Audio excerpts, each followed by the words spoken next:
అందరికీ నమస్కారం. నేను మీ షణ్ముఖ్. హెరిటేజ్ కంపెనీకి సంబంధించినటువంటి వ్యవహారం గత 2 రోజుల నుంచి మనం చూస్తూ ఉన్నాం.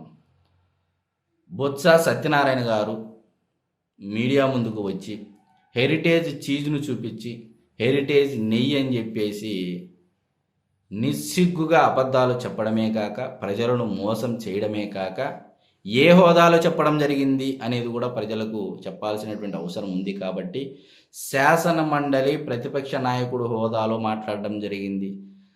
రాజకీయాలలో ఉత్తరాంధ్రలో ఉన్నటువంటి సీనియర్ నాయకుడు బొత్స సత్యనారాయణ గారు ఆ హోదాలో మాట్లాడడం జరిగింది. మరి ఇన్నేళ్ళు రాజకీయాలు చేసినటువంటి బొత్స సత్యనారాయణ గారు ఎందుకు ఇంత నిస్సిగ్గుగా అబద్ధాలు ఆడడానికి సైతం వెనకాడడం లేదు అంటే కేవలం జగన్మోహన్ రెడ్డి గారి మెప్పు కోసమే. సరే, మరి దొంగే దొంగ అన్నట్టు, లేకపోతే నేను పట్టిన కుందేలకు 3 కాళ్ళు అన్నట్టు అనేటువంటి ఆలోచన ధోరణితో ఉన్నారో తెలియదు. కానీ మరి మేము ఏమి చెప్పినా గుడ్డిగా నమ్మేటువంటి ప్రజలు ఉన్నారనే ఒక బలమైన నమ్మకంతోనో, మళ్ళా లేకపోతే మేము ఏం చెప్పినా వినేటువంటి గొర్రెల్లాంటి ప్రజలు ఉన్నారేమో అని వీళ్ళ బలమైనటువంటి ఆలోచనలో నమ్మకంలో భాగంగా మాట్లాడి ఉండొచ్చేమని చెప్పేసి నా యొక్క అభిప్రాయం. కాబట్టి ఈరోజు ఆంధ్రప్రదేశ్ రాష్ట్ర ప్రజలు చైతన్యవంతులయ్యారు. మీలాంటి సీనియర్ నాయకులైనా సరే, కొత్తగా వచ్చినటువంటి నాయకులైనా సరే, ప్రతి ఒక్కటి ఆధారాలు ఉంటే తప్ప ఈరోజు ప్రజలు ఎవరు నమ్మడం లేదు అనేది ఈరోజు ఆ నాయకులు తెలుసుకోకపోవడం దురదృష్టకరం, బాధాకరం. ఇకపోతే హెరిటేజ్ కంపెనీ ఢిల్లీ హైకోర్టుకు వెళ్ళి ఇదే అంశం పైన క్లీన్ చిట్ తెచ్చుకొని వచ్చిందే కాక ఢిల్లీ హైకోర్టు కూడా మధ్యంతర ఉత్తర్వులు జారీ చేయడం జరిగింది. మరి ఆ ఉత్తర్వులు ఏంటి అంటే సాక్షి యాజమాన్యానికి నోటీస్ పంపడం జరిగింది.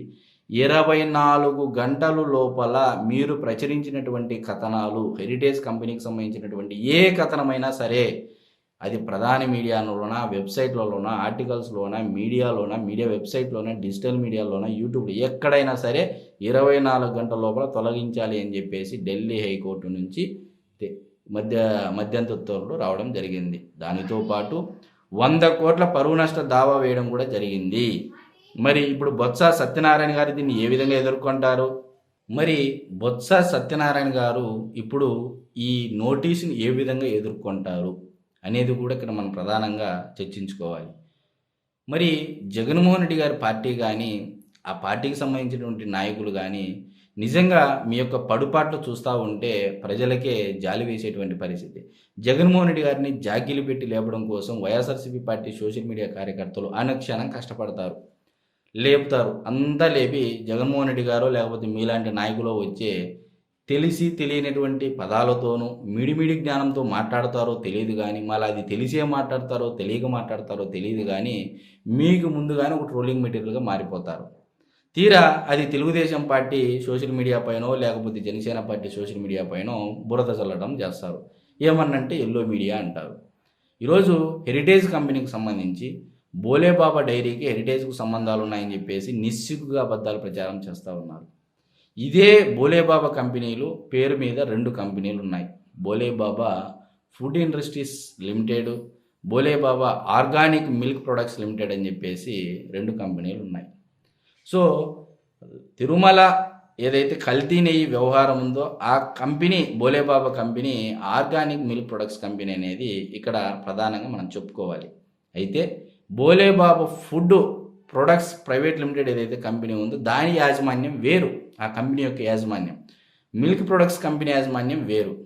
వీళ్ళు ఏం చేశారంటే వీళ్ళ అతి తెలివితేనో మళ్ళీ అతి మేధావితనంతోనో తెలియదు. కానీ బోలేబాబా ఉంది కాబట్టి హెరిటేజ్కు బోలేబాబాకు లింక్ చేసి ప్రజల్లోకి ఒక అసత్య ప్రచారాన్ని పోర్ట్రేట్ చేస్తూ ఉన్నారు. అంటే కేవలం డైవర్షన్ పాలిటిక్స్ అండి, ఇక్కడ ఏం లేదు.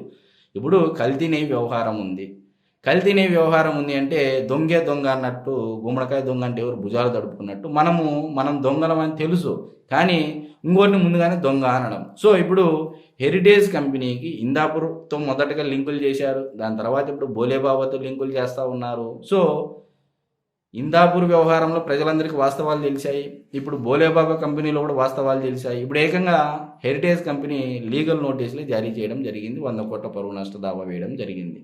మరి ఇప్పుడు చెప్పండి, ఒక సాక్షి యాజమాన్యం అంటే ఇప్పటికి ఎన్నిసార్లు వీళ్ళు కోర్టుల చేత కానీ ప్రజల చేత కానీ మొట్టికాయలు తినింటారు. అయినప్పటికీ కూడా అబద్ధాలు ఆడడంలోనూ సాక్షి పేపర్ల పైన సాక్షి ఛానల్లో సత్యమేవ జయతే అని ఉంటుంది. దాని ముందర ఆ అనే పేరు పెడితే బాగుంటుందనే ఆలోచన ప్రజల్లో వచ్చేటువంటి తీరుగా ఈరోజు సాక్షి యాజమాన్యం నడుచుకుంటా ఉందనేది మనం ఖచ్చితంగా చెప్పచ్చు. కాబట్టి ఇది ఒకటో వ్యవహారం కాదు, రెండో వ్యవహారం కాదు, చాలా వ్యవహారాలు ఇలాగ సాక్షి పేపర్ అసత్య ప్రచారాలు ప్రచారం చేసింది. ఏకంగా దివంగత నేత రాజశేఖర రెడ్డి గారి యొక్క తమ్ముడు వివేకానంద రెడ్డి గారి హత్య కేసులో కూడా నారాసుర రక్త చరిత్ర అని చెప్పేసి సాక్షి యాజమాన్యము పేపర్లో ఓపెన్గా అబద్ధాలు అంటే ప్రజలకు పోర్ట్రేట్ చేసింది. తద్వారా రాజకీయ లబ్ధి పొందినటువంటి పార్టీ ఎవరండి? దాని తర్వాత వైఎస్ఆర్సీపీ పార్టీ. కాబట్టి ప్రజలు జరిగేటువంటి అసత్య ప్రచారాలను నిశితంగా గమనించి ఏ విధమైనటువంటి ఎవరు అసత్యాలు ప్రచారం చేస్తున్నారనేది ప్రజలు గమనించాలి. ఎందుకంటే ప్రజాస్వామ్యంలో ప్రజలే అంతిమ నిర్ణేతలు. కాబట్టి మీరు పార్టీలను చూడొద్దండి, నాయకులను చూడొద్దండి, విషయంలో అంశాన్ని మాత్రమే నిజమేంటి అబద్ధమేంటి అనేది ఈరోజు ప్రజల ముందే ఆ కంపెనీకి సంబంధించినటువంటి వాళ్ళు పెడుతున్నారు, ఈ కంపెనీకి సంబంధించినటువంటి వీళ్ళు చేసేటువంటి అసత్య ప్రచారాలు వీళ్ళు చేస్తున్నారు. సో దీంట్లో మీ యొక్క విచక్షణ జ్ఞానాన్ని ఉపయోగించి ఏది వాస్తవం ఏది అవాస్తవం అనేది మీరే నిర్ణయించుకొని, అంటే మీరే గ్రహించుకొని, మీరే అంతిమ నిర్ణేతలు కాబట్టి ఏది నిజమో ముందుగా గ్రహించుకోండి అని చెప్పేసి నేను మీడియా ముఖంగా చెప్తా ఉన్నాను. అందరికీ నమస్కారం.